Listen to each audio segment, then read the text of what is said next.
श्यामलम् श्रीगुरुचरण सरोज रज निज मन मुकुर सुधारि वर्णो रघुवर विमल यश जोदायक फलचारि सियावर रामचंद्र की जय।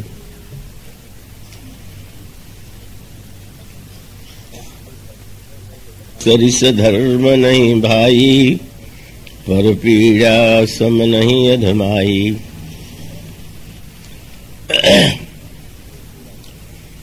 प्रभु श्री रामभद्र की महती अनुकंपा से पुनः इस वर्ष सो अवसर मिला है जब छतरपुर की श्रद्धामयी भक्तिमयी जनता के समक्ष प्रभु के मंगलमय चरित्र की और रामचरितमानस में जो संदेश और उपदेश दिए गए हैं उसकी चर्चा की जाए। वस्तुतः आदरणीय अभी श्रीनिवास जी जब कह रहे थे कि नगर अत्यंत छोटा है तो संयोग की बात है कि आज प्रातःकाल ही बिरला दंपति का टेलीफोन आया तो उन्होंने पूछा कितना बड़ा नगर है, कितनी जनसंख्या है। तो मैंने यही कहा कि नगर तो बड़ा नहीं है पर हृदय लोगों का बड़ा विशाल है, यहाँ के भक्तों का, और वे कथा के रसिक हैं, ग्रहणशील हैं। तो सचमुच यहाँ स्नेह संबंध के साथ साथ मैं ये अनुभव करता हूँ कि आप सब लोगों में जिज्ञासा और श्रद्धा की जो वृत्ति है वह प्रेरित करते हैं कि आपके बीच में चर्चा करके कुछ संतोष पाया जाए। इस वर्ष ऋतु समय के परिवर्तन का संदर्भ था। मध्य प्रदेश में तुलसी पंचशती के अवसर का समापन करने के लिए वहां के मंत्री महोदय राजेंद्र शुक्ल मुझसे आग्रह कर रहे थे कि आश्विन में उसे पूरा करें, और इसलिए मुझे बिलासपुर जाने की बात आई।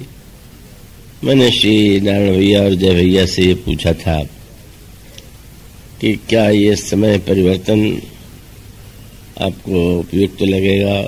तो बड़े समर्पित भावना वाले व्यक्ति हैं। उन्होंने कहा कि नहीं, जिसमें भी जैसे रूप में भी आप चाहेंगे वही हमें स्वीकार होगा। तो इसलिए वो समय जो प्रतिवर्ष दिया जाता था वह तुलसी पंचशती के समापन के लिए बिलासपुर को दिया गया। और इस वर्ष जो ये ऋतु, फिर वो ध्यान में तो था ही कि शीत ऋतु होगी, पर इतनी कठिन शीत ऋतु होगी उस समय वो भी कल्पना नहीं थी। तो मैंने फिर भी पूछा था कि भाई अगर ये समय न हो तो फिर आगे के लिए कभी सोचें। तो शायद इन लोगों को लगा और ठीक ही लगा होगा कि इस आगे के सोचने में ये वर्ष उससे पूरा अछूता ही न रह जाए। तो ये इस वर्ष सचमुच एक शीत की जो प्रबल ऋतु है इस समय, उसमें आप लोग आए और अच्छी संख्या में आए हैं, तो हम आपको हार्दिक बधाई देते हैं। तो आइए जो प्रसंग इस वर्ष चुना गया है उस पर एक दृष्टि डालने की चेष्टा करें। यह पंक्ति भगवान श्री राम के द्वारा कही गई है और इसके श्रोता जो हैं वो रामायण के सर्वश्रेष्ठतम भक्त हैं। वहां केवल 4 ही श्रोता हैं, श्री भरत, श्री लक्ष्मण, शत्रुघ्न जी और श्री हनुमान जी महाराज। प्रसंग तो कुछ दूसरा ही था। भगवान श्री राम उपवन में विराजमान थे, राजमहल में नहीं, और वो केवल अंतरंग भक्तों के साथ ही उपवन पधारते। और जब प्रभु उपवन में बैठे हुए हैं उसी समय 4 महात्माओं का आगमन होता है।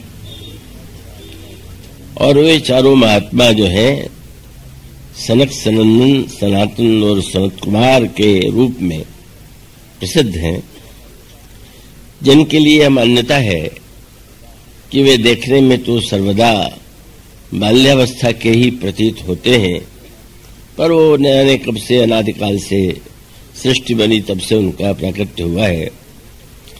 वे वस्त्र धारण नहीं करते, बालकों के रूप में निर्वस्त्र ही रहते हैं।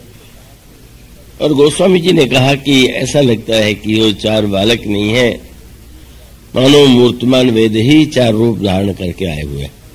रूप धरे जनु चारु वेदा, समदर्शी मुनि विगत विभेदा। इन महात्माओं के आगमन का एक संकेत मिलता है। वस्तुतः इसके पीछे एक अंतरंग पृष्ठभूमि है। भगवान श्री राम के अवतार लेने के जिन कारणों की चर्चा की गई है, उसमें आपने पढ़ा होगा कि जिस समय ये जो चारों बाल्यावस्था में वेद स्वरूप चारों महात्मा वैकुंठ में भगवान का दर्शन करने के लिए जाते हैं, एक विचित्र विडंबना सामने आई। वैकुंठ के द्वारपाल जय और विजय द्वार पर खड़े हुए थे और ये चारों महापुरुष आते हैं और भीतर प्रविष्ट होने की चेष्टा करते हैं। जय और विजय को लगा कि ये तो हमारा अपमान है, हम जब द्वार पर खड़े हैं तो बिना मुझसे पूछे ही इस तरह से चले जा रहे हैं। और तब उन्होंने अपना वेद आगे कर दिया और ये कहा कि आप लोग कितने दुष्ट हैं, यह बिना पता लगाए ही कि इस समय भगवान किस स्थिति में बैठे हुए हैं, लक्ष्मी जी के साथ एकांत में विराजमान होंगे, आप अनुमति के बिना ही भीतर चले जाने का प्रयास कर रहे हैं, घुसने का प्रयास कर रहे हैं। इन चारों महात्माओं को क्रोध आ गया और उन्होंने कहा कि तुम वैकुंठ में रहने योग्य नहीं। वैकुंठ के द्वारपाल का पद तुम्हें जो मिला है, तुमने उसका उपयुक्त उपयोग नहीं किया है, इसलिए हम शाप देते हैं कि तुम्हारा 3 जन्म होगा और 3 जन्मों तक विविध रूपों में तुम जन्म लोगे और अंत में भगवान के द्वारा ही तुम्हें मुक्ति प्राप्त होगी। शाप देते ही शाप के पश्चात भगवान तक वह स्वर पहुंचा। भगवान बाहर आए, चारों महात्माओं को प्रणाम किया और उन्होंने यही कहा कि आपने इनको दंड देकर के बड़ा उपयुक्त कार्य किया है और सत्य तो ये है कि ये तो जय द्वारपाल हैं, जय और विजय, पर मैं ये कहूंगा कि छिन्दाम स्वभावमपि चेत प्रतिकूल वृत्तिम।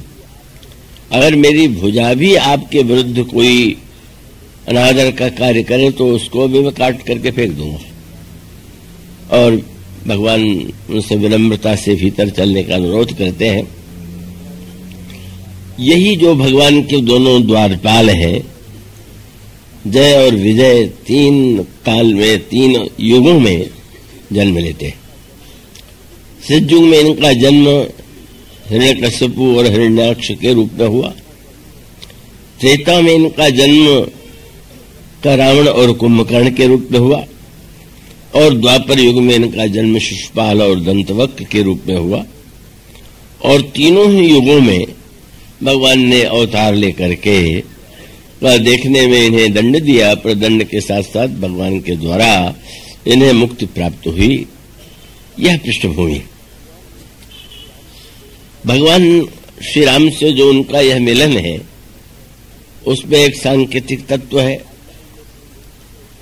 राजमहल में प्रभु मिल सकते थे, वे अंतर्यामी हैं, वे चाहते तो वही स्वागत करते और राजमहल में स्वागत बहुत विशेष रूप में किया जा सकता था। तो प्रभु ने निर्णय किया कि नहीं, हम उपवन में महात्माओं का दर्शन करेंगे, उनसे मिलेंगे।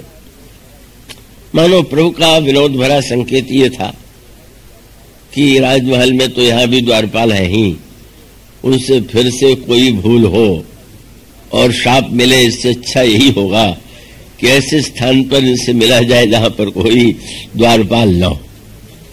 तो इसलिए आप उपवन में चले गए और स्वागत भी अनोखा था। वहां आते तो इन चारों महात्माओं को प्रभु अपने सिंहासन पर बैठाते, उनका विधिवत पूजन करते। पर वहां उस बाग में तो वाटिका मन में वो तो कोई वस्तु नहीं है, और आसन प्रभु ने बड़ा अनोखा दिया। अब ये चारों महात्मा जब आए तो अब प्रभु बैठने के लिए आसन कौन सा दे, तो आपने जो पीताम्बर ओढ़े हुए थे उसी को उतार करके बिछा दिया और ये कहा कि आप लोग उस पर विराजमान हो। और वो चारों महात्मा प्रभु के उस पीताम्बर पर विराजमान होते हैं। भगवान का दर्शन करके उनको दिव्य आनंद की अनुभूति होती है। प्रभु श्री राम की स्तुति करते हैं, उनसे भक्ति का वरदान मांगते हैं और चले जाते हैं। जब ये चारों महात्मा चले जाते हैं तो अचानक श्री भरत के अंतःकरण में जिज्ञासा का उदय हुआ। अद्भुत, साक्षात परब्रह्म परमात्मा श्री राम ने इन महात्माओं को इतना महत्व दिया कि अपना पीताम्बर बिछा दिया, उठकर खड़े हो गए, दंडवत प्रणाम किया। तो इन महात्माओं संतों का क्या लक्षण है, इनकी क्या विशेषता है? पर भरत जी स्वभाव से इतने संकोची हैं कि वे पूछने का साहस एकत्र नहीं कर पाते। श्री हनुमान जी की ओर देखते हैं। श्री हनुमान जी श्री भरत की भावना को समझ गए और उन्होंने प्रणाम करके प्रभु से निवेदन किया कि प्रभु श्री भरत आपसे कुछ पूछना चाहते हैं। संकोच के मारे में पूछ नहीं पा रहे। उन्होंने मुझे संकेत किया है, प्रभु ने हनुमान जी से कहा और एक ही वाक्य में प्रभु ने दोनों की प्रशंसा किया। हनुमान, तुम तो मेरा स्वभाव जानते हो कि भरत और मुझ में कोई अंतर नहीं। और फिर प्रभु ने भरत की ओर देखा, तुम्हारे मन में क्या संशय है, क्या जानना चाहते हो? श्री भरत ने यही कहा कि प्रभु, जिन संतों पर आपका इतना अगाध प्रेम है, उन संतों के क्या लक्षण है, बस यही जानने की इच्छा अभिलाषा मेरे हृदय में है। उसी का जब प्रभु ने विस्तार से उत्तर दिया तो ये पंक्ति जो है यहाँ के लिए यहाँ पर मुझसे आग्रह किया गया है कि मैं इस पर कहूं। भगवान ने संत लक्षण में इस पंक्ति का उदाहरण दिया और उसका अभिप्राय यह है कि संतों के तो अनेक लक्षण हैं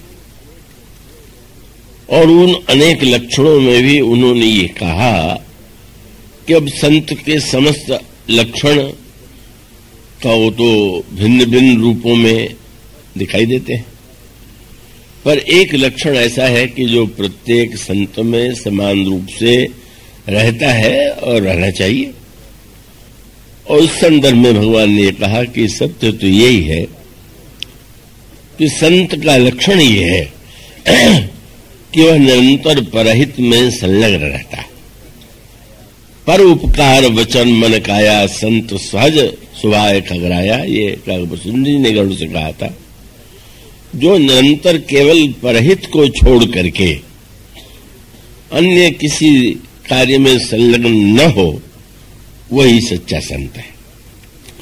और प्रभु ने ये इस पंक्ति में ये भी कह दिया कि धर्म के तो अनेक लक्षण हैं, बड़े व्यापक हैं, लेकिन उन समस्त धर्मों में अगर कोई सर्वश्रेष्ठ धर्म है तो वो परहित है।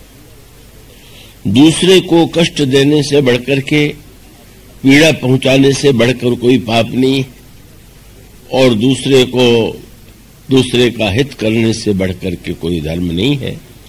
तो इस पंक्ति की पृष्ठभूमि ये आइए थोड़ा इसके पृष्ठभूमि में और अंतरंग और इसके संदर्भ में से जुड़े हुए जो तात्पर्य है उस पर विचार करें। ये धर्म शब्द जो है बड़ा ही अद्भुत शब्द है। हमारे शास्त्रों में धर्म की महिमा का गायन अनगिनत रूपों में किया गया है, किंतु धर्म के संदर्भ में जितनी उसकी महिमा बताई गई है, उतना ही धर्म शब्द रहस्यमय भी है, विवादास्पद भी है। और सत्य तो यह है कि धर्म के नाम पर जितना अधर्म हुआ होगा, उतना शायद अधर्म के नाम पर भी अधर्म न हुआ, क्योंकि धर्म के विषय में क्या है धर्म? जिस धर्म की महिमा इतनी अधिक बताई गई, अगर यह पूछा जाए कि धर्म क्या है, तो हम लोगों के यहाँ जो सनातन धर्म की प्रक्रिया है, उसमें तो जीवन के प्रत्येक क्रियाकलाप को धर्म से जोड़ा गया। स्नान भी धर्म है, और जितनी क्रिया है, दिन और रात में जितनी क्रिया आपके द्वारा होती है, वो सबको उन्होंने धर्म का ही रूप देने की चेष्टा की, कहने की चेष्टा की। और उसका अभिप्राय यह है कि धर्म कोई ऐसा, धर्म के विषय में ये नहीं कहा जा सकता कि धर्म का पालन इतने देर के लिए करना चाहिए। माने प्रत्येक जीवन का क्रियाकलाप, श्वास प्रश्वास, व्यवहार, सबका आधार धर्म ही होना चाहिए, इसका उद्देश्य। तो ये जो धर्म है क्या?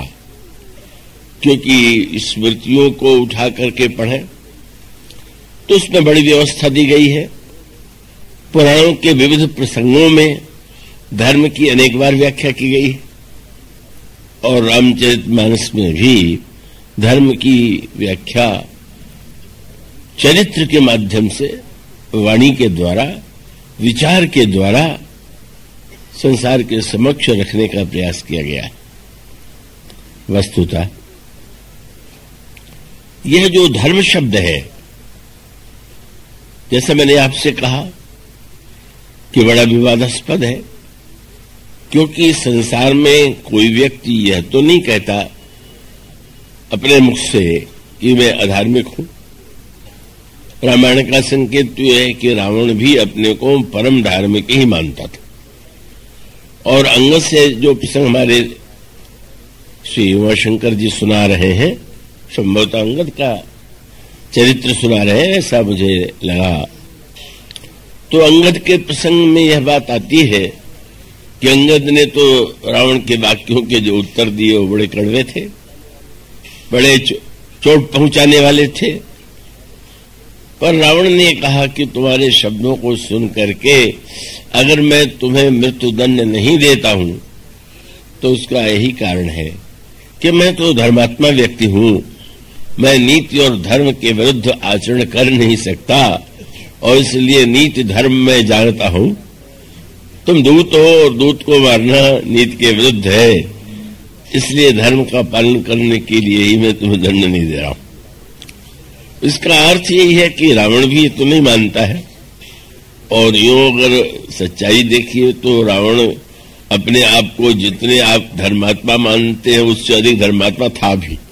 अगर धर्म का अर्थ केवल क्रिया हो तो रावण के जीवन में तो बहुत बड़ी तपस्या है, बड़ी पूजा है, बड़ा साधना है। पर वो रावण जब अपने को कहता है कि मैं नीति धर्म का पालन करता हूं, यद्यपि अंगद ऐसे अनोखे स्वभाव के थे कि वो चोट करने से नहीं चूके। उन्होंने आगे चल करके व्यंग भरे वाक्यों में ये कहा, हाँ, आपकी धर्मज्ञता के विषय में तो मैं पहले भी सुन चुका हूं। किससे? बोले वो जो बंदर जिसकी तुम बड़ी प्रशंसा कर रहे थे, वो उसने भी तुम्हारी प्रशंसा किया। और तुम्हारी प्रशंसा केवल करने की क्या आवश्यकता, तुम्हारा तो संसार में तुम कितने धर्मज्ञ हो ये प्रत्यक्ष दिखाई दे रहा। और उनका व्यंग्य क्या था? कह कभी धर्मशीलता तोरी, हम सुनी कृत परतीय चोरी। दूसरे की स्त्री को चुराने से बढ़ के क्या धर्म हो सकता है? तो आपने जब इतने बड़े धर्म का पालन किया और जगन माता का भी हरण करके आप लाए, तो आपकी धर्मशीलता तो जग विख्यात है। मनोव्यंग यही था कि केवल अपने को ही आप प्रमाण पत्र दे दे। तो विद्यालय में विद्यार्थी परीक्षा देता है तो प्रमाण पत्र तो अध्यापक देते हैं, पर अगर प्रत्येक विद्यार्थी को अधिकार दे दिया जाए कि स्वयं को प्रमाण पत्र दे दे तो कोई विद्यार्थी अनुत्तीर्ण थोड़ी होगा। तो समस्या यही है कि पाठशाला में तो हम जो प्रमाण पत्र है वो अध्यापक से पाते हैं, पर जीवन की पाठशाला में प्रत्येक व्यक्ति अपना प्रमाण पत्र स्वयं देता हुआ दिखाई दे रहा। प्रत्येक व्यक्ति यही कहने की चेष्टा करता है कि वो कितना अच्छा है, कितना श्रेष्ठ है, कितना महान है। कितनी बड़ी विचित्र विडंबना है। तो जो रावण जैसा व्यक्ति भी अपने को धर्मज्ञ ही मानता हो तो फिर इसका तात्पर्य है कि वो तो स्वयं भी अपने को श्रेष्ठतम मान करके व्यवहार करता है। और यहां तक कि जब बाली के ऊपर भी भगवान राम ने बाण का प्रहार किया तो उसने भगवान राम पर भी यही आरोप लगाया कि आपने धर्म के विरुद्ध आचरण किया। उसका तात्पर्य था कि मैं तो धर्म के विरुद्ध, मैं तो धार्मिक हूं और आपने धर्म है तो अवतरे गुसाई मारे वही व्याध की नहीं। तो उसका अर्थ है कि धर्म शब्द ऐसा है कि जिसके विषय में प्रत्येक व्यक्ति कह सकता है कि यह धार्मिक है, पर क्या कसौटी है धर्म की। और उस धर्म में जो विविधता दिखाई देती है, उस परस्पर विविधता में दिखाई देने वाला जो धर्म है उसको हम किस रूप में ग्रहण करें, किस रूप में समझें, किस रूप में जीवन में उतारने की चेष्टा करें। श्री रामचरितमानस में इसका बड़े विस्तार से उत्तर दिया गया है। महाभारत में भी इस प्रश्न पर विचार किया गया है और वो महाभारत में भी यही बात कही गई। कितना कठिन है धर्म का निर्णय का। अगर वेद के आधार पर निर्णय करें तो वेद भी 4 हैं, अगर पुराणों के आधार पर करें तो पुराण 18 हैं, स्मृतियों के आधार पर करें तो स्मृतियां भी 18 हैं। किसकी बात माने, किसकी बात न माने, तो उन्होंने एक ही समाधान दिया और वो समाधान हम सबके लिए उपयोगी है।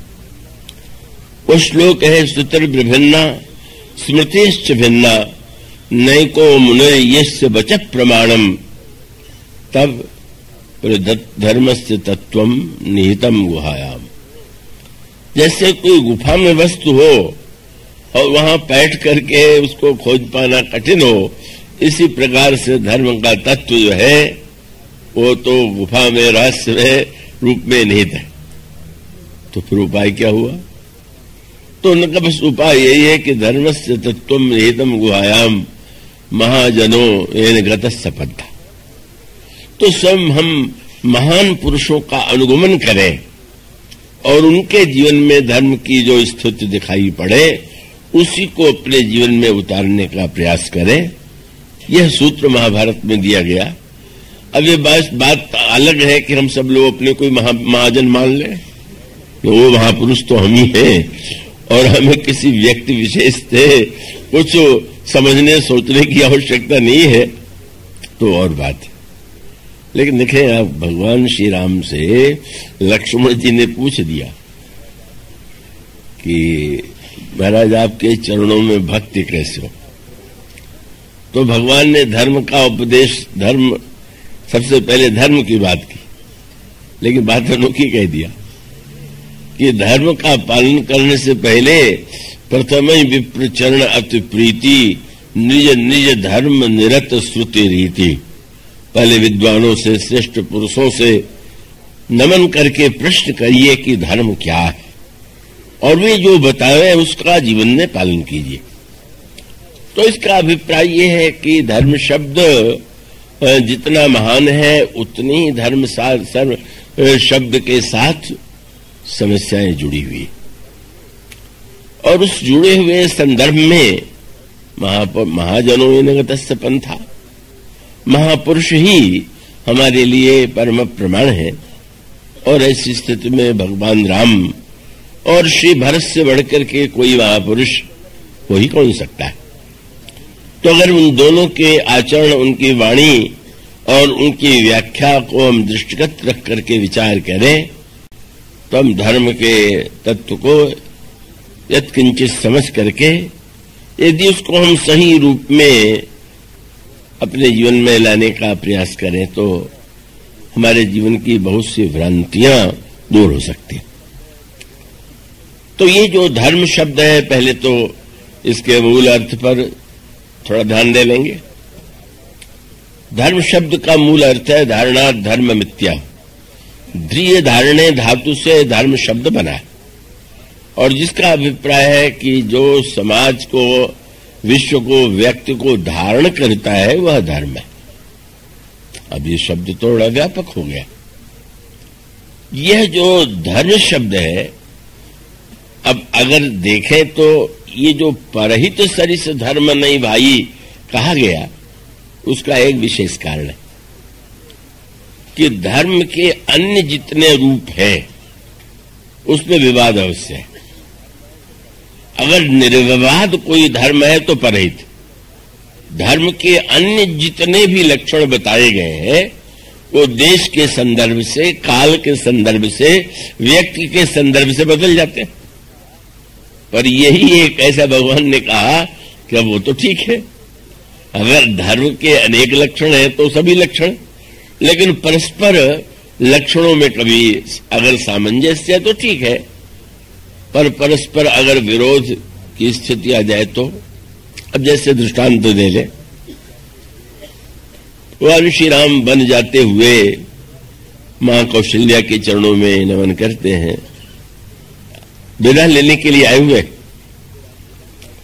और प्रभु श्री राम को विदा देते हुए मां ने यह कहा कि मैं तुम्हें यदि वन जाने का आदेश या तुम्हारी बात को मैं मान रही हूं तो ये न समझना कि तुम्हारे पिता ने तुम्हें आज्ञा दिया है इसलिए मैं तुम्हें जाने के लिए कह रही हूं। अगर तुम्हारे पिता ने तुम्हें वन जाने के लिए कहा होता तो मैं तुम्हें रोक देती और तुम्हें मेरी बात ही माननी पड़ती। क्यों? क्योंकि जो केवल पितु आय सुताता तो जन जाहु जानी बड़ी माता। पिता की अपेक्षा माता का अधिक महत्व है और इसलिए तुम्हारे पिता ने आदेश दिया तो मैं माता के नाते उससे अधिक महत्व मेरी आज्ञा का, इसलिए बिल्कुल मैं उनकी आज्ञा के लिए तुम्हें वन नहीं जाने दे रही हूं। और दूसरा दृष्टांत परशुराम जी का, वो तो अत्यंत निर्दयता से भरा हुआ प्रतीत होता है, बड़ा ही कठोर प्रतीत होता है। वशिष्ठ ने उसी का दृष्टांत दे दिया। जब उन्होंने भरत जी से राज्य लेने की बात कही तो उन्होंने कहा कि परशुराम पितु आज्ञा राखी, मारी मात लोग सब साखी, लोग सब साखी। परशुराम जी महाराज के प्रसंग में यह बात आती है, महर्षि भगवान परशुराम के पिता महर्षि जमदग्नि हैं, बड़े उग्र स्वभाव के महात्मा थे। तो उनकी पत्नी रेणुका जल लेने के लिए जाती है और वो वहां पर कुछ गंधर्व देवता जल में क्रीड़ा कर रहे थे। उस क्रीड़ा को देखने में थोड़े क्षणों के लिए विस्मृत हो गई और जल लाने में विलंब हो गया। विलंब से लौट करके जब वे आई और जमदग्नि जी ने पूछा कि तुम इतने विलंब से जल लेकर के क्यों आई, तो उन्होंने सरल भाव से बता दिया। जमदग्नि जी बड़े उग्र स्वभाव के थे और उन्होंने क्रोध में भर करके अपने पुत्रों को आदेश दिया, पहले बड़े पुत्र को आदेश दिया कि सिर काट लो रेणुका का। निर्दयता और कठोर दंड की पराकाष्ठा थी। अब जो जन जाहु जानी बड़े माता, अगर पिता से माता का स्थान बड़ा है, यह सत्य है तो उन्हें कह देना चाहिए था कि नहीं आप पिता है, ये मेरी माता है, मैं तो नहीं। उन्होंने नहीं भी कर दिया, उनका मैं नहीं काटूंगा। क्या ऐसी बात हो गई कि जिसके लिए आप उनको इतने कठोर दंड की बात कह रहे हैं? उसके बाद उन्होंने दूसरे पुत्र से कहा, उसने भी नहीं कर दिया। मानो वे कह रहे पिता के नाते मेरी आज्ञा मानना तुम्हारा धर्म है, पर पुत्र कहता है नहीं ये कैसे धर्म है, हम इससे नहीं मानेंगे। तीसरे पुत्र ने भी अस्वीकार कर दिया। सबसे छोटे परशुराम जी थे और उनसे जब उन्होंने कहा तो उन्होंने पिता की आज्ञा मान करके, क्योंकि पिताजी केवल रेणुका से रुष्ट नहीं हुए, इतने उग्र स्वभाव के थे कि उन्होंने कहा कि रेणुका ने तो धर्म का अतिक्रमण किया है, तुम्हारे इन भाइयों ने भी मेरी बात न मान करके धर्म का उल्लंघन किया, इनका भी सिर काट लो। ये धर्म ही का तो नाम था। वो मानते थे कि ये धर्म का जब आदेश में जा रहा हूं तो उसको मानना चाहिए। और परशुराम जी ने सचमुच सबका सिर काट लिया।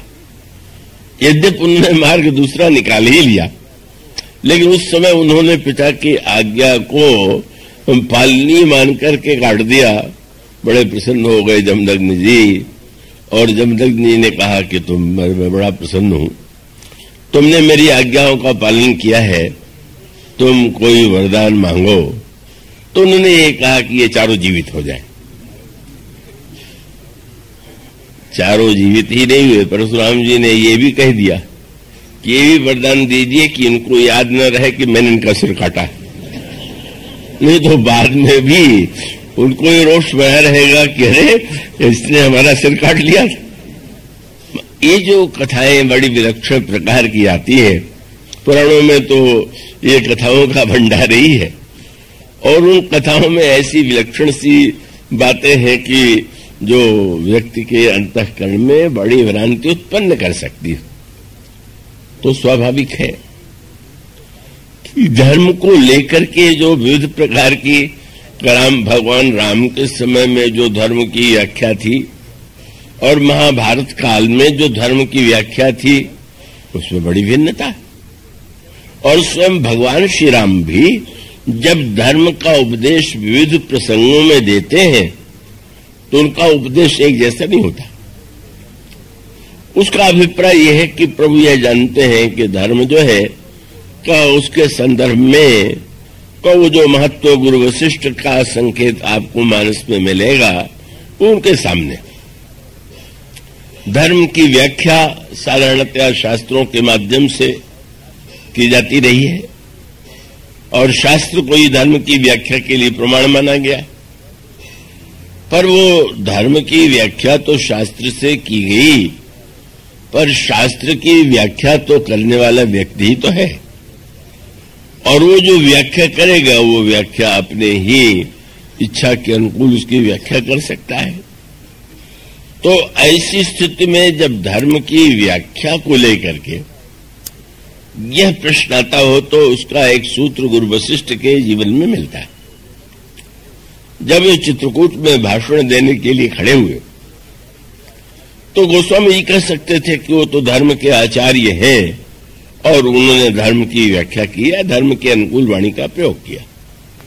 पर वहां पर 3 शब्द आपको मिलेंगे और वो बड़े महत्व के हैं, और वो 3 शब्द है समय, समाज, धर्म, अविरोधा। बोले तब रघुवंश पुरोधा। गुरु वशिष्ठ की जो वाणी है वो समय के अनुकूल है, समाज के अनुकूल है और धर्म के अनुकूल है। धर्म शब्द बीच में है और समय और समाज ये दोनों शब्द जो है दोनों ओर। और इसका अभिप्राय है कि धर्म की व्याख्या करते हुए हमें समय का भी ध्यान रखना होगा और धर्म की व्याख्या करते हुए समाज का, और उसके साथ साथ धर्म के संदर्भ में व्यक्ति का।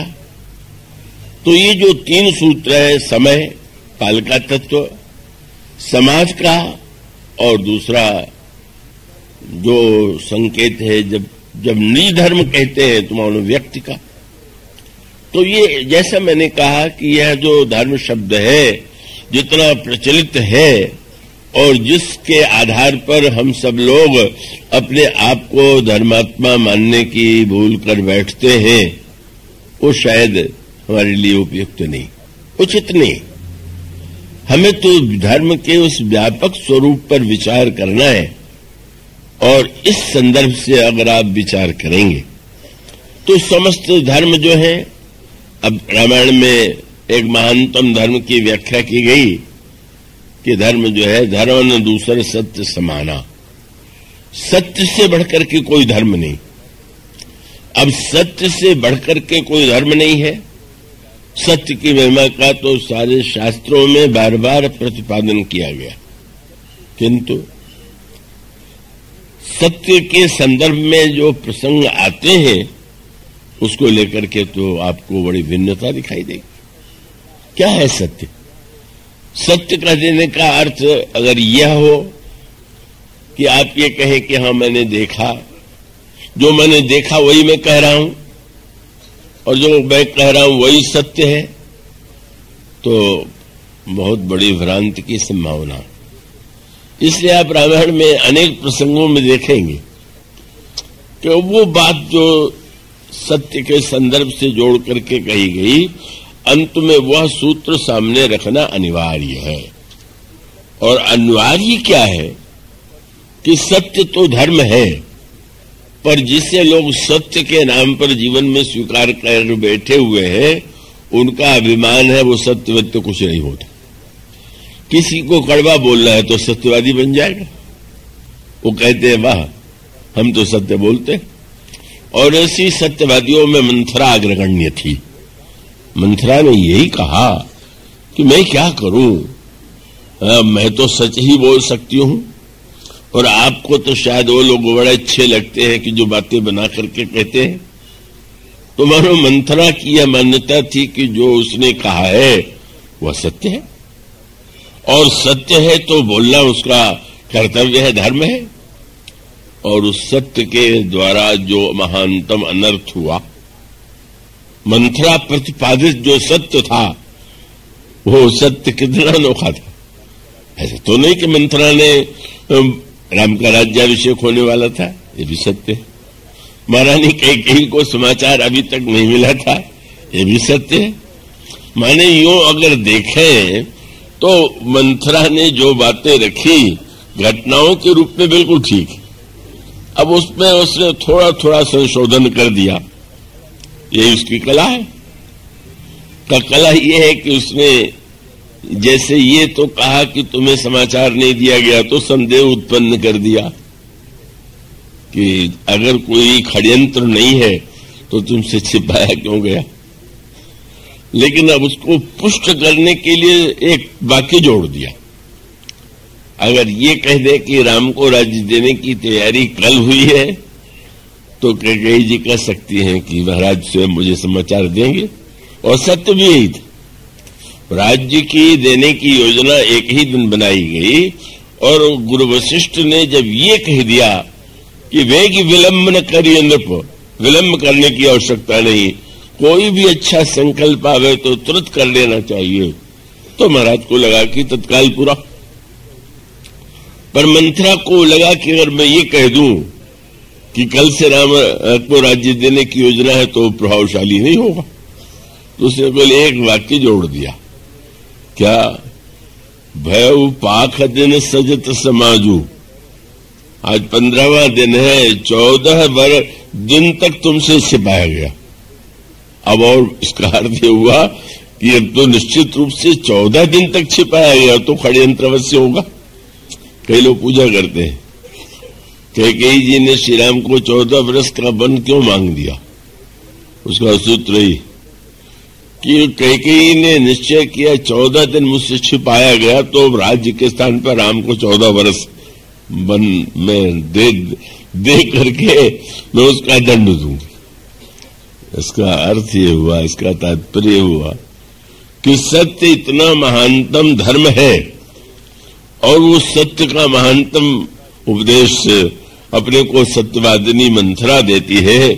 मैं आपके दासी हूं, आपके प्रति मेरा स्नेह है, और जो सत्य है वही मैं कह रही हूं। और उस सत्य के द्वारा इतना विष कैकेयी के मस्तिष्क में बैठा दिया कि कैकेयी जो श्री राम पर इतना बड़ा विश्वास करती थी कि जिनको ऐसा लगता था कि राम तो श्री अपनी मां कौशल्या की अपेक्षा भी मुझे अधिक चाहते हैं, जिनको श्री राम पर इतना भरोसा था, ऐसा रूप प्रस्तुत कर दिया। घटनाएं बिल्कुल ठीक ठीक, भरत जी ननिहाल गए हुए हैं, ये भी सत्य है। तो उसकी व्याख्या तो मंथरा के पास थी कि चूंकि कौशल्या और बहुत दिन से षड्यंत्र रच रही थी, इसलिए उन्होंने स्वयं महाराज को प्रेरणा दे दिया कि भरत को ननिहाल भेज दिया जाए। पठे वो भरत भूप ननी औरे और राम मां तो मत जानब रौरे। ये न समझिएगा, बड़ी खोजी पत्रकार रही होगी मंथरा, जितना इसने पता लगा लिया कि पठे भरत भूमि ननी औरे राम मां तो मत जानब रौरे, और कह दिया आप तो बड़ी भोली है, चतुर गंभीर राम महतारी, बीच पाई सब साज सवारी, और गर्वित भरत मां तो बल पी के तुम जानती नहीं हो। तुमसे महाराज जो इतना प्रेम करते हैं, सौत स्वभाव सकहीं नहीं देखे। तुम तो जानती हो एक सौत क्या ये सह सकती है कि उसकी जो दूसरी सौत के रूप में सपत्नी है का उसको कोई पति उससे अधिक प्यार करे? हाँ, अंतर यह है कि बहुत सी सौतें झगड़ पड़ती हैं, पर कौशल्या तो बड़ी षड्यंत्रकारिणी चतुर है। उन्होंने इस क्रोध को मन ही मन दबाए रखा, योजना बनाने लगी। यह जो व्याख्या सत्य और सत्य के नाम पर की गई, भरत पठे भरत भूप ननी औरे राम मां तो मत जानब रौरे, और साल तुम्हार कौशल ही माई, परम चतुर नहीं परई जनाई। बड़ी चतुर है, कैसा छिपा रखा था, बड़ी राजनीतिज्ञ है, आपके समान भोली थोड़ी, ऐसा विलक्षण। और फिर कितनी बढ़िया बात है, मानो ये रामायण में बहुत बड़ी बात कही गई कि काम के संदर्भ में सौंदर्य का आकर्षण, क्रोध में आता है व्यक्ति तो कड़वा बोलता है, पर लोभ के प्रसंग में एक वाक्य कहा गया कि लोभ के इच्छा दम्भ बल। लोभ के दो बल है, इच्छा और दम्भ। इच्छा होती है मन में कि हमको अधिक से अधिक लोभ, अधिक से अधिक हमारे वस्तुओं की पूर्ति हो, पर इसमें शब्द क्या जोड़ दिया गया? दम्भ। दम्भ माने लोभी कभी ये नहीं दिखावेगा कि उसका कोई स्वार्थ है, लोभी कभी नहीं कहेगा कि उसे कुछ चाहिए, वो ये अवश्य कहेगा उसे तो कुछ चाहिए ही नहीं। वो तो जो कुछ करता है वो निस्वार्थ भाव से दूसरों के लिए करता है। यही दम्भ का कैसा बढ़िया प्रयोग मंथरा ने किया। बोले आप सोचिए, और ये कहा कि सोचिए, क्या अगर राम को राज्य मिल जाए या भरत को राज्य मिल जाए तो मेरी स्थिति में क्या कोई अंतर आने वाला है क्या? मैं तो दासी हूं, दासी रहूंगी। तो को नृप होई हम ही कहानी, चेरी छाड़ी को हो वही रानी। राजा राम हो चाहे भरत तो मेरी हानि नहीं। तब बोले मुझे अपने हानि की तो चिंता नहीं, केवल आपके हानि की ही चिंता, और इसीलिए आप इतनी कड़वी बात मुझसे बोल रही हैं। आप मुझसे कह रही हैं कि तू ऐसी बात करेगी तो तेरी जीभ कटवा दूंगी। मंत्रा से कैकेयी जी ने प्रारंभ में यही कहा था। तो लेकिन इतना होते हुए मैं क्या करूं, मुझे तो धर्म के नाते सब सहना पड़ रहा, सब कहना पड़ रहा है। उसका अभिप्राय क्या है कि सत्य इतना विकृत बनाया जा सकता है, सत्य के नाम पर इतना कुछ कहा जा सकता है, किया जा सकता है। इसका प्रबलतम दृष्टांत जो है वो मंथरा का चरित्र है। तो इसका अभिप्राय यह हुआ कि सत्य कितना भी उत्कृष्ट धर्म क्यों न हो, पर वो सारा आगे अयोध्या कांड का जो पूरा प्रसंग है वो सत्य को लेकर के ही तो है। और कैकेयी जी और महाराज दशरथ के वार्तालाप में भी सत्य शब्द जितनी बार आया, महाराज दशरथ ने अपने वंश की सत्यवादिता की दुहाई दिया, और सत्यवादिता की दुहाई देकर के कहा कि तुम जानते हो रघुकुल रीत सदा चली आई, प्राण जाहि बरु वचन न जाई। ये रघुकुल की रीत है कि भले ही प्राण चला जाए पर वचन नहीं जा सकता है।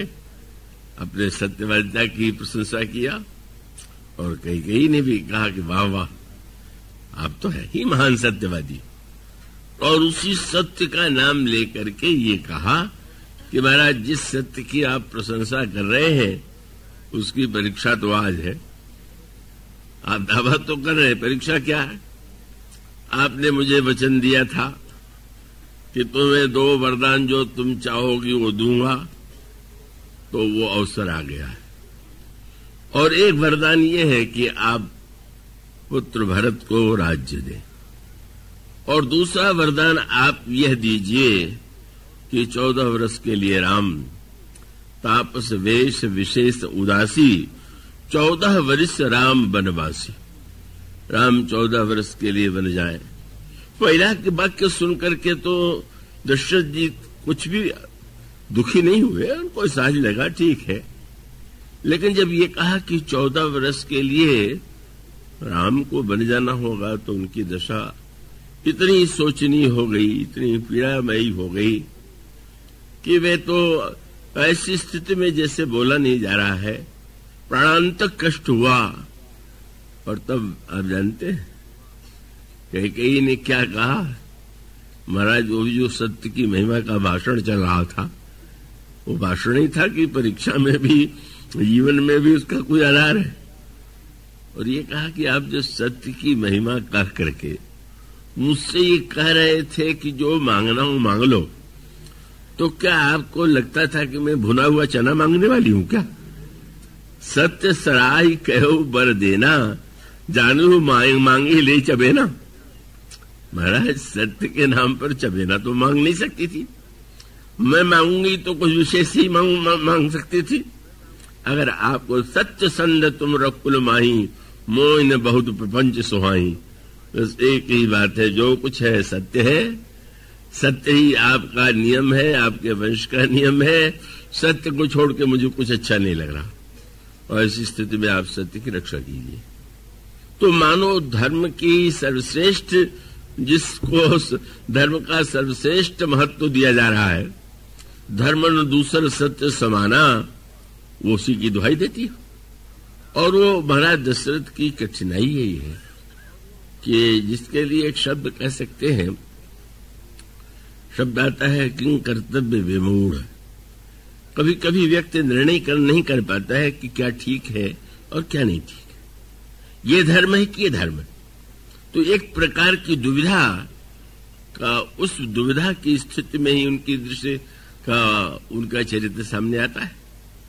कई जब श्री राम को बन जाने का आदेश देती हैं, तो महाराज श्री दशरथ के मौन का तात्पर्य यही था कि वे अनिश्चय की स्थिति में सत्य के विषय में उन्होंने इतना कुछ कहा है, कई ने सत्य की दुहाई दी है।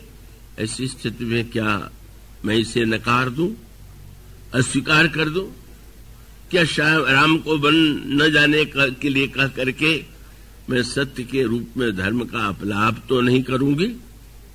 यह धारणा उनके अंतःकरण में बद्धमूल थी, और बद्धमूल होने के पश्चात वे मौन रह गए। मौन माने स्वीकृति नहीं थी, मौन का अभिप्राय अनिश्चय, और इसीलिए उसका आगे चल करके पता चल गया। जब श्री राम चले गए तो थोड़ी देर चिंतन के बाद उनको लगा कि ये तो ठीक नहीं, और ठीक नहीं है तो उन्होंने तत्काल सुमंत जी को बुलाया, और सुमंत जी को बुला करके ये कहा कि नहीं, मैं अपनी पहली आज्ञा जो मेरे नाम पर कैकेयी ने दी है उसे मैं स्वीकार करता हूं। रथ लेकर के जाओ और राम को रथ पर बैठा करके 4 दिन तक वन में घुमाना, 4 दिन में 14 वर्ष में मान लूंगा, और राम को लौटा ले आना। रथ चढ़ाई दखराई बन, फिरहु गए दिन 4। फिर वही समस्या, सीधे नहीं कह पाए कि राम को लौटा ले आओ, 4 दिन घुमा करके। ये बड़ी कठिनाई। जब बुरे व्यक्ति कोई बुरा कार्य करते हैं तो सीधे कर देते हैं, और अच्छे व्यक्ति जब कभी बुरी बात सोचे जो समझ में न आवे तो कलाकार बन जाते हैं। कोई ऐसी चतुराई ढूंढे कि जिसमें उनकी महिमा धार्मिकता बनी रहे, और वो इसलिए उनकी दुर्बलता यही है ना जब महारानी कैकेयी ने कहा था मैं नहीं रोक पाए, और सुमंत जी को लौटाने के लिए भेज रहे हैं, तो ये नहीं सीधे कह पाए कि लौटा ले आना। कहते रथ पर बैठा लेना, 4 दिन जंगल में घुमा ले आना है। इसका क्या तुक हुआ? 14 वर्ष के बदले में बोले 14 में भी 4 है और 4 भी 4 ही है, चलो 1 छोड़ दो। मानो अपने को भुलावा देना, और उस भुलावे के द्वारा वो जो आदेश देते हैं, मानो उस आदेश में ही उनकी इस द्वंद्वात्मक स्थिति का पता चलता है। और इसीलिए बड़ी सुंदर बात आती, धर्मस्य तत्त्वम निहितम गुहायाम। सुमंत जी ने प्रभु श्री राम से कह दिया, पिताजी के आदेश से आप बन जा रहे थे, पिताजी ने अब वो आदेश परिवर्तित कर दिया है और मुझसे ये कहा है। अब उन्होंने अपना संशोधन कर दिया, और संशोधन क्या था कि उन्होंने कहा रथ चढ़ाई सुरसरी अनवाई, बस रथ पर बैठा के गंगा स्नान कराना, 4 दिन भी उन्होंने छोड़ दिया। और संशोधन हो रहा है कि आप स्नान करा करके आपको रथ पर बैठा करके ले आवे। पर यहीं पर भगवान राम अगर सत्य के और धर्म के संदर्भ से स्वार्थ को महत्व देना चाहते, अगर भगवान श्री राम चाहते तो बड़ी प्रसन्नता से कह सकते थे, या गंभीरता का अभिनय करके कह सकते थे कि नहीं मैं तो 14 वर्ष के लिए जा ही रहा था, पर पिताजी ने जब आदेश दिया है तो मैं कैसे अस्वीकार कर दूं। ये ऐसा करते तो श्री राम की निंदा तो नहीं हो सकती थी। पर भगवान श्री राम ने उस समय वो सूत्र दिया, और वो सूत्र या तो भगवान राम के द्वारा या श्री भरत के चरित्र में प्रतिफलित हुआ, और उसी का अंतिम परिणति राम राज्य के रूप में हुई। और भगवान श्री राम ने एक वाक्य कह दिया, ऐसा कहते हुए सुमंती चरणों में गिर पड़े, रोने लगे। भगवान श्री राम ने बड़े प्रेम से उनको उठा लिया, हृदय से लगा लिया, और एक वाक्य का मंत्री, राम उठाई प्रबोधा तात धर्म मत तुम सब सोधा। शोध शब्द प्रभु ने प्रयुक्त किया। आप तो प्रधानमंत्री, आप तो जानते हैं कि धर्म को शब्दों के संदर्भ से जोड़ करके अपनी स्वार्थ वृत्ति का समर्थन करना धर्म नहीं है। अपने स्वार्थ के लिए जब कोई व्यक्ति धर्म का समर्थन करता है तो कहीं न कहीं वो धर्म का दुरुपयोग कर रहा है। और दृष्टांत दिया, शिव दधीच हरिचंद नरेशा सहे धर्म ही तो कोटि कलेशा। धर्म का अभिप्राय ये है, बस आप उसको गहराई से विचार करके देखें कि भाई मनुष्य के जीवन में स्वार्थ का समर्थन करना धर्म का उद्देश्य हो सकता है क्या? क्या 18 पुराण 18 स्मृति मनुष्य के स्वार्थ के समर्थन को देने के लिए लिखी गई क्या? इसके लिए न लिखने की आवश्यकता थी, न पढ़ने की आवश्यकता थी, उसमें तो सब पढ़े पढ़ा है। वो तो मनुष्य का सहज स्वभाव है, सभी समान रूप से स्वार्थी स्वार्थी तो है।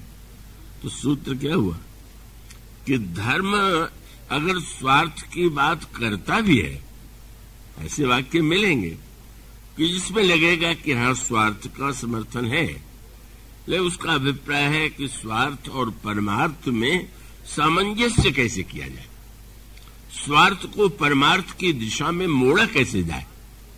उसका अभिप्राय यह है कि सीधे उस स्वार्थ का विरोध नहीं करते।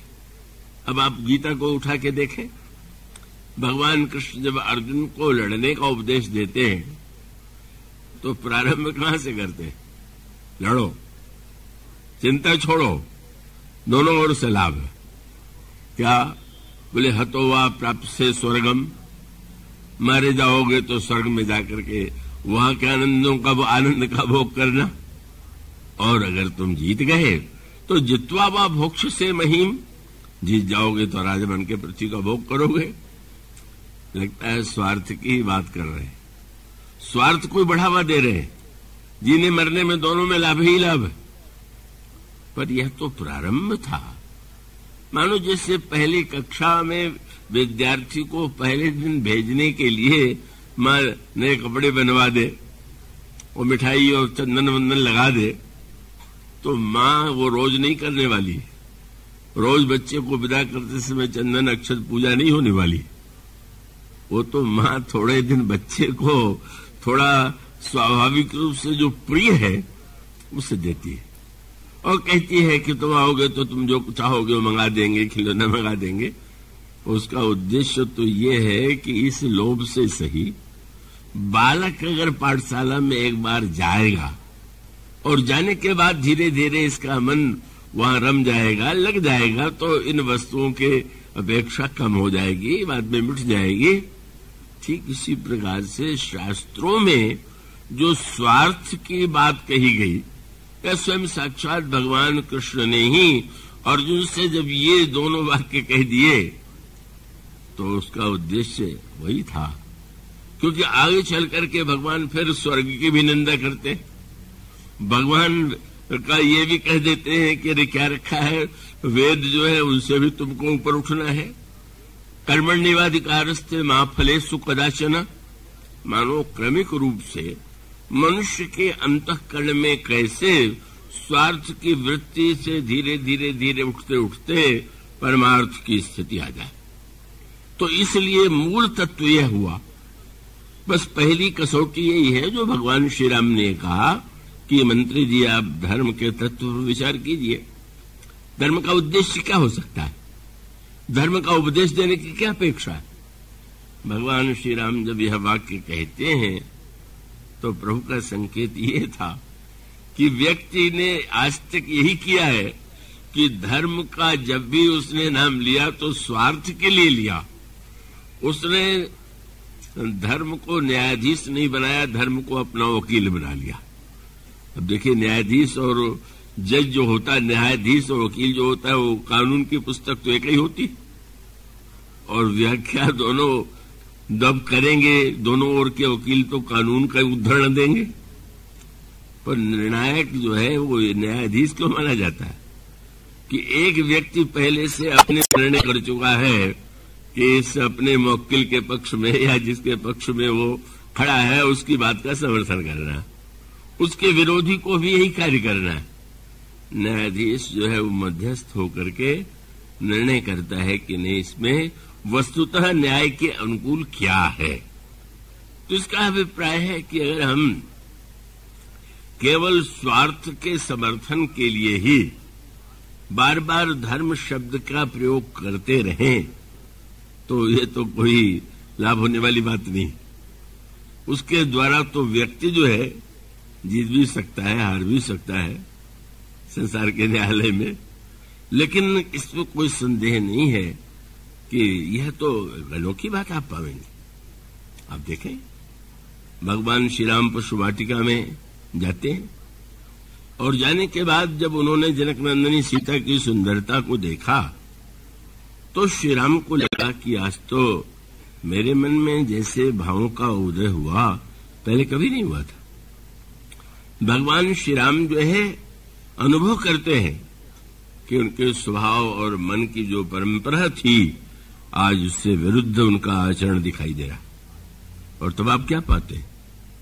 भगवान श्री राम जब गोस्वामी जी कहते हैं पहले तो जनकनंदिनी सीता की सुंदरता देखते हैं और सुंदरता देखने के बाद भगवान राम मन ही मन उस सुंदरता की सराहना करते। पहले तो जब आभूषणों की ध्वनि कान में गई तो भी मन में दिव्य राग का उदय हुआ, और जब उन्होंने सीता जी की सुंदरता को स्वयं सामने देखा तो अस कही फिर चिते ओरा, सिय मुख शस्य भय नैन चकोरा, भय विलोचन चारु अचंचल, मनोह सकुच निमित अजय दृंगंचल, देख सिय सोहा सुख पावा, हृदय सराहत वचन नावा। सुंदरता की सराहना कर रहे हैं, लेकिन उसके पश्चात अगला वाक्य क्या है? सिय सोहा हिय वर्णि प्रभु आपन दशा विचार। सीता जी को सुंदरता की प्रशंसा करते हैं पर अपने स्वभाव पर विचार करते हैं। आज मुझ में ऐसा बदलाव कैसे आ गया? और तब गोस्वामी जी का वाक्य कितना सुंदर है। भगवान राम ने अपने आप को न्यायाधीश के सामने खड़ा कर दिया, और वो न्यायाधीश किसको उन्होंने बनाया? अपने छोटे भाई को। लक्ष्मण कहे, भगवान राम पूछते हैं, और शब्द गोस्वामी जी ने लिखा, कोई प्रश्न पूछ दे कि अब छोटा भाई बताएगा अपने भाई से कि ये ठीक है कि नहीं, तो भगवान कहते हैं छोटा भले ही हो, पर उसका मन जैसा पहले था वैसे अब भी, पर मेरा मन पहले जैसा था वैसा नहीं, इसे निर्णय का अधिकार मुझे नहीं। इसलिए आप पाएंगे कि भगवान श्याम सिय शोभा ही वर्णि प्रभु आपन दशा विचार बोले सुचि मन अनुज सन बचन समय अनुहारी। प्रभु पवित्र मन वाले लक्ष्मण देख लिया, न इस आभूषण से लक्ष्मण पर कोई प्रभाव न पड़ा, न सौंदर्य सामने देख करके कोई परिवर्तन आया। यही व्यक्ति ठीक निर्णय कर सकता है कि मेरे द्वारा जो कार्य हो रहा है उचित है कि अनुचित। कितनी महानता भगवान श्री राम। और स्पष्ट शब्दों में कहते हैं, तात जनक तनया यह सोई धनुष यज्ञ जही कारण होई पूजन गौर सखी ले आई करत प्रकाश फिरई फुलवाई। अब यो तो कहे तो लक्ष्मण जी ने तो नहीं पूछा था कि ये कौन है, भगवान राम अपनी ओर से बताए जा रहे हैं, और फिर कारण भी बता रहे हैं कि मैं इसलिए बता रहा हूं कि जाओ सुविलोक अलौकिक शोभा सहज पुनीत मोर मन शोभा। मेरा मन अब तक मैं ही समझता था कि सहज रूप से पवित्र है, पर आज तो उसमें क्षोभ का उदय हो गया, बदलाव आ गया है। जिनके लहन रिपुरन पीठी नहीं पावही परतीय मन डिठी मंगन लहीन जिनके नाही ते नरवर थोरे जगमाही। ऐसी हमारे वंश की, हमारे स्वभाव की परंपरा रही है, पर आज मैं स्वीकार करता हूं कि मेरा मन जो है उस प्रकार से शुद्ध नहीं है, उसमें क्षोभ है। क्यों? न्यायाधीश बनाया अपने छोटे भाई को, तुम बताओ इस मेरे कार्य में कितना अनुचित है। और लक्ष्मण जी चुप। अब प्रभु तो बड़े गंभीर हो गए कि जिससे न्याय करने के लिए प्रभु कहते हैं वो तो बोल ही नहीं रहे। एक वाक्य में भी नहीं कहा कि नहीं आप बहुत अच्छी, आप में कोई बुराई नहीं, मन ही मन मुस्कुरा रहे हैं कि धन्य है इनका स्वभाव। मानो स्वभाव के दिव्यता की ओर ध्यान गया। बोले सीता जी को देख के ये चिंता होना कि हमारे वंश की परंपरा है कि हम परस्त्री की ओर दृष्टि नहीं डालते, तो क्या सीता जी भी पर हैं क्या? वो तो जानते हैं कि भगवान की अभिन्न शक्ति। अब अपनी ही शक्ति को देख करके लीला में अगर प्रभु भिन्न रूप में मान के ये कहें, लक्ष्मण जी मौन क्यों हुए? नहीं, ये तो मेरे अधिकार क्षेत्र की बात, बाहर की बात है कि मैं निर्णायक बन करके निर्णय दूं। और आप ध्यान रखिएगा कि लक्ष्मण जी के निर्णय न देने से प्रभु गंभीर इतने हो गए कि नहीं, लक्ष्मण ने मेरे पक्ष में निर्णय तो दिया नहीं, तो कहीं मेरे कार्य में कोई ऐसा तो नहीं है कि मैं अनुचित कर रहा हूं पर छोटे भाई के नाते बोल नहीं पा रहा। इसलिए गोस्वामी जी ने लिखा, प्रभु को हंसी कब आ गई। दिन भर लक्ष्मण ने निर्णय नहीं दिया, सायंकाल के समय भी कुछ नहीं बोले, रात्रि के समय भी कुछ नहीं बोले, पर प्रातः काल होते ही प्रभु ने कहा, लक्ष्मण देखो सूर्य निकल आया कि नहीं निकल आया। और नहीं निकल आया या निकल आया तो लक्ष्मण जी ने हंस करके कहा, प्रभु एक सूर्य निकल आया है और दूसरा थोड़ी देर बाद निकलने वाला। तो इस अंधकार को दूर करने वाला सूर्य तो निकल आया, पर धनुष के अंधकार को दूर करने वाला सूर्य वो तो आपकी भुजा है, और जब इसका उदय होगा तब अंधकार दूर होगा। एक नए स्तर पर निर्णय उन्होंने दिया क्या? और आगे चल करके गोस्वामी जी ने, जब लक्ष्मण जी ने कहा कि धनुष टूटेगा और जयमाल पड़ेगा, तो गोस्वामी जी की पंक्ति क्या है? बोले, बंधु बचन सुनि प्रभु मुस्काने चलो भाई निर्णय तो तुमने दे दिया, इतने देर बाद ही सही। और शब्द क्या होई सुचि, बोले सुचि मन अनुजसन, लक्ष्मण सुचि मन है। और भगवान को लगा कि लक्ष्मण ने कह दिया, तो इसका अर्थ है कि वो दिखाई भले ही दे रहा हो कि बहिरंग अर्थों में वो मेरा कार्य कोई औचित्यपूर्ण नहीं है, लेकिन लक्ष्मण जब कहते तो सत्य ही होगा। बंधु बचन सुनि प्रभु मुस्काने, होई सुचि सहज पुनीत नहाने। प्रभु स्नान करते हैं। मानुष का अभिप्राय है कि अपने विषय में निर्णय करने में तो प्रभु भी अपने आप को स्वीकृति नहीं देते, और लक्ष्मण जी तो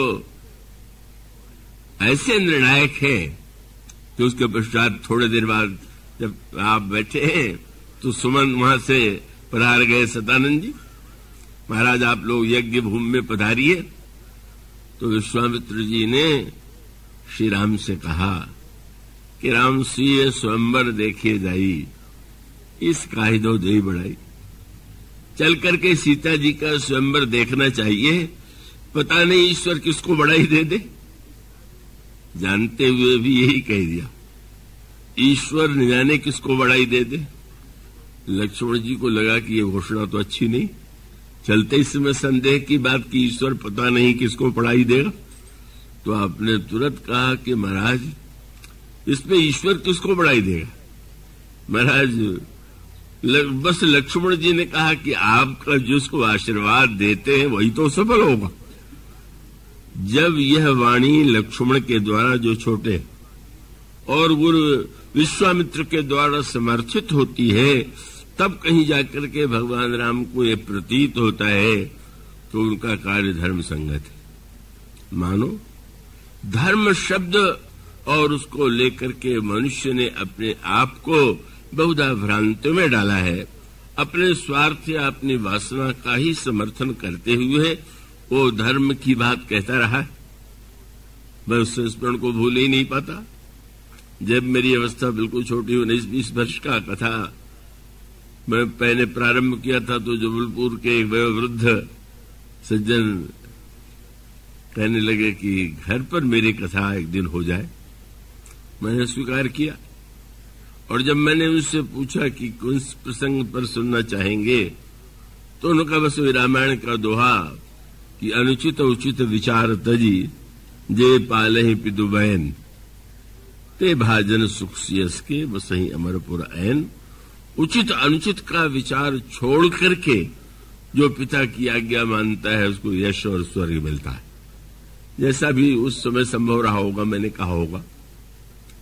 मैं बाहर निकल करके आए तो उनके बड़े लड़के, वो तो बहुत बड़ी अवस्था के थे, उनके लड़के भी 60 के करीब थे, आए और उन्होंने कहा कि जानते हैं ये दोहा इन्होंने क्यों आपसे कहने के लिए कहा। अरे मैंने तो कई बात यह है कि इनका बहुओं से झगड़ा होता और नया विवाह करना चाहते, और हम लोग विरोध करते हैं, तो उन्होंने सोचा ऐसी कथा करवा दे कि बच्चे विरोध करना बंद कर दे। अब क्या तुलसीदास जी ने इसीलिए दोहा लिखा है क्या? इसका अर्थ ये हुआ कि सबकी वो मनोवृत्ति उन्हीं की नहीं है, हम लोगों की भी कम अधिक कम यही दशा है। ऐसी स्थिति में धर्म का तत्व जो है वो तो बहुत ही रहस्यमय है। पर सूत्र वही है जो भगवान राम ने कहा कि हमें वो ऊपर उठने की प्रेरणा दे रहा है धर्म कि नीचे जाने की। अगर ऊपर उठने की प्रेरणा दे रहा तो उसका अर्थ है कि वो सही है, और अगर नीचे और उतारता चला जा रहा है तो इसका अर्थ है कि ना हम कहीं न कहीं का हम अपने आप को भ्रम में डाल रहे हैं। अगर कोई दवा दी गई तो दवा की कसौटी यही है कि उसको लेने के बाद आपके स्वास्थ्य में लाभ हो, और अगर बीमारी बढ़ती जाए तो समझ लीजिए दवा बिल्कुल ठीक नहीं या आपके लिए ठीक नहीं। इसी प्रकार से धर्म यदि दवा है तो उस दवा के द्वारा अगर हमारे मन के विकार कम हो, हमारे मन की बुराइयां कम हो, तो समझिए दवा ठीक खा रहे। और अगर नहीं है तो नकली दवाइयां तो बाजार में व्यक्ति बहुत ही है, और उससे लोगों की बीमारी बढ़ती है, मर भी जाते हैं लोग। ये महानतम धर्म का सूत्र है। और इसलिए दो धर्मों में से जो सूत्र वो है बड़े महत्व का है कि अगर धर्म का उद्देश्य केवल स्व है तो या तो अधूरा है या धर्म नहीं। सूत्र क्या है? सूत्र ये है कि बहुधा हम धर्म अपने लिए और अपने स्वार्थ की पूर्ति के लिए, चाहे इस संसार में चाहे मरने के बाद स्वर्ग में जाने के लिए करते। ठीक है, इसके लिए वे अच्छा काम करना ठीक है, पर इतना होते हुए भी धर्म की पूर्ण व्याख्या क्या है? अगर हमारे आपके जीवन में स्व और पर का भेद नहीं मिटा, अपना स्वार्थ, अपना परिवार, अपना ही सब कुछ, और पर ये तो पराया है, तो समझ लिए धर्म अधूरा। धर्म सही नहीं। इसकी मूल कसौटी है कि धर्म आपके परिवार को बढ़ा रहा है कि घटा रहा, आपको छोटा बना रहा है कि बड़ा बना रहा। और इसका अर्थ ये हुआ कि स्व से केंद्रित जो धर्म है या तो धर्म नहीं होगा या धर्म होगा तो अधूरा होगा। तब जब पर से वो जुड़ जाए, यही सत्य से भी बड़ा धर्म परहित क्यों हो गया? वो एक शब्द है पर। अपने हित के लिए, अपने स्वार्थ के लिए तो हम सब कुछ कर ही रहे हैं, लेकिन जब हमारे जीवन में स्व के स्थान पर शब्द परत्व के प्रति हमारे मन में प्रीति हो, हमारे मन में दूसरों का हित करने की भावना हो, कल्याण करने की दृष्टि हो, तो समझ लेना चाहिए कि हम धर्म के पथ पर सही अर्थों में चले। और इसलिए मानो समस्त धर्म विवाद युक्त है। अगर कोई धर्म निर्विवाद है तो परहित सरिस धर्म नहीं भाई। इसके बाद की चर्चा कल आज। बोलिए सिया राम, जय सिया राम, जय जय सिया राम, जय सिया राम, जय जय सिया राम, जय सिया राम, जय जय सिया राम, जय सिया राम, जय जय सिया राम, जय सिया राम, जय जय सिया राम, जय सिया राम, जय जय सिया राम, जय सिया राम, जय जय सिया राम, जय सिया राम, जय जय सिया राम, जय सिया राम, जय जय सिया राम, जय सिया राम, जय जय सिया राम, जय सिया राम, जय जय सिया राम, जय सिया राम, जय जय सिया राम, जय सिया राम, जय जय सिया राम, जय सिया राम, जय जय सिया राम, जय सिया राम, जय जय सिया राम,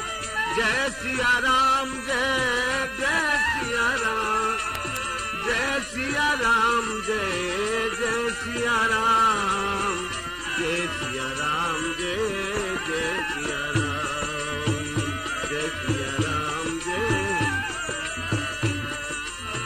जय सिया राम, जय जय सिया राम, जय सिया राम, जय जय सिया राम, जय सिया राम, जय जय सिया राम, जय सिया राम,